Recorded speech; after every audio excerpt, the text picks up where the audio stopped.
93.5 red FM पे एक कहानी ऐसी थी प्रवीण के साथ। मुंबई के बोरीविले इलाके में 2 BHK का फ्लैट, जिसमें प्रकाश, उसकी गर्लफ्रेंड नंदिनी और भास्कर 3 महीने से रह रहे थे। हर सुबह 3 बजे जब वो कॉल सेंटर की ड्यूटी के लिए उठते तो बाथरूम, किचन या डाइनिंग हॉल की लाइट्स स्विच ऑन पाते। इस घटना का जवाब उन तीनों में से किसी के पास नहीं था। शाम करीबन 5 बजे ये तीनों अपने काम से लौटते थे और शाम ठीक 6 बजे घर का काम करने वाली बाई भी पहुंच जाती। कभी कभार इस बाई के साथ उसका बच्चा भी आता, जो पूरे घर में खेलता रहता और उनके सामानों से छेड़छाड़ करता रहता। मुंबई शहर में बाई मिलना बहुत मुश्किल है और इसलिए शायद वो बाई के इस बच्चे के सारे नखरों से परेशान होते हुए भी अपनी तरफ से कोई आपत्ति नहीं जताते थे। एक दिन तो हद ही हो गई। प्रकाश और नंदिनी जब घर लौटे तो पाया कि बाई का बेटा उनके घर के ड्राइंग रूम में खेल रहा है। उन्हें लगा शायद बाई उस दिन जल्दी काम पर आ गई, लेकिन आश्चर्य की बात तो ये थी कि बाई उन्हें सारे घर में कहीं भी नजर नहीं आई।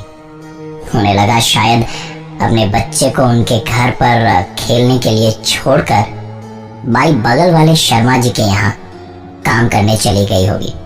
प्रकाश बहुत ही गुस्से में था आज, क्योंकि काम वाली बाई के रहते उसके बेटे का आना और उसके घर में खेलना तो ठीक था, लेकिन बाई अपने बेटे को यूं उनके घर में छोड़कर किसी दूसरे के घर में काम करने जाए, ये उन्हें मुनासिब नहीं लगा।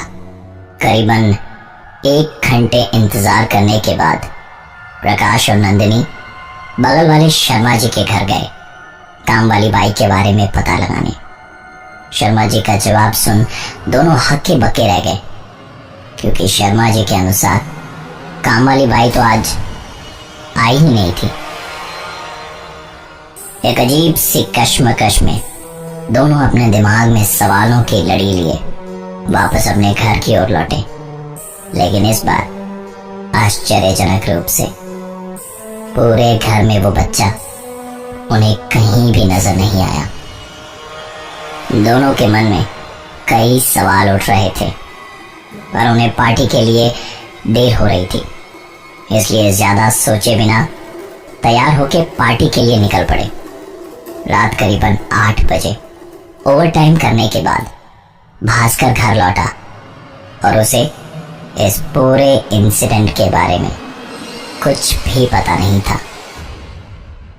आपको क्या लगता है, घर लौटने के बाद भास्कर ने क्या देखा होगा?